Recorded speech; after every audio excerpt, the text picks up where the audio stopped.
Hello and welcome back to the channel. It's Deirdre Lambert here, and I'm here to share this delicious baklava recipe with you. We are starting by gathering all of our ingredients. I will leave that link down below for y'all, but let's get into this recipe. We're starting by making our delicious simple syrup. All we're going to need is some water, some sugar, a little lemon juice, and some honey. Now, you don't have to use the honey, but I wanted to add this just for a little pizzazz in my recipe, kind of altering the recipe to my own liking. And you're going to stir that together in a large pot and then put it over medium-high heat. You want to turn it to a boil and then have it simmer for 10 minutes and then remove it from the heat completely. And then you can just set that aside and let it cool down while you make the rest of the baklava. In a mixing bowl, we're going to add our crushed pistachios, our crushed walnuts. Now, there's a couple types of different baklava. There's Greek baklava, there's Arabic baklava, and there's Palestinian baklava. I believe that Greek baklava uses primarily walnuts, whereas Palestinian uses primarily pistachios. Now, I decided to add both because I love all nuts. Just kidding. And if you are by chance allergic to those nuts, you can add or substitute some other nuts like almonds or hazelnuts. I have a few other substitution options on my blog if you want to check that out.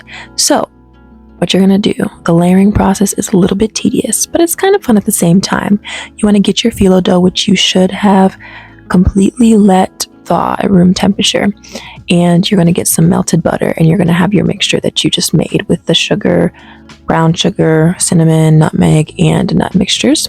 And you're going to get a large 9x11 baking dish. What you want to do is lay down these phyllo dough layers and brush butter in between each layer. You're going to do this and start with 8 layers on the bottom of this pan. Do not miss a layer with that butter in the middle, honey, because that's what's going to give you the richness and sticky flavor that you get from this baklava. So after you get through those 10 layers, you're going to sprinkle with your first layer of nut mixture. I do it kind of thick, and the good thing about this recipe and just making baklava in general is that it doesn't have to be super pretty. Like folding in the edges and stuff, like that doesn't look cute. But once it's all done, you're just gonna cut it and it's gonna look beautiful, like you're a master chef, you're a master pastry chef. Because let me tell you, this was my first time making this dessert. I've been obsessed with baklava forever, and it was amazing. Now, I've baked before, so it's not like it's my first rodeo, but I'm just saying this is not that hard of a recipe for anyone to create. I think sharing desserts like these just helps remind you that the people that are being bombed, the people that are being under this genocide right now in Gaza are just like you and me. They create these beautiful things that they put into this world, and they're living under siege right now, and it's so heartbreaking and devastating to see. The least we can do is support them in any way possible. So I will leave some resources in the comments, and please send as much good energy as you can to get this war ended, because this is, it's not even war, it's literally genocide. So your second layer is another 8 layers of phyllo, then a mixture in between. You're going in with another 8 layers of phyllo, and then the mixture again. And once you get to the top, you're gonna cover with butter one more time and slice into these diagonal diamond-shaped layers. And then as soon as it comes out of the oven, you're gonna pour this simple syrup that you made earlier. I love the sizzle that it makes. Oh my gosh, do you hear that?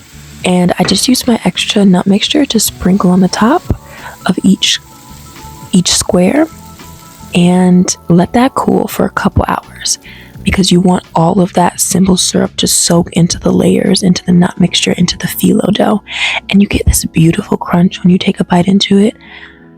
You will not regret making this delicious dessert. I hope you guys enjoyed the recipe. I hope you try it out. Let me know how you like it. Share with your family and friends, and check out all the little details that you need and ingredients to make this recipe on my blog. See you in the next recipe. Bye.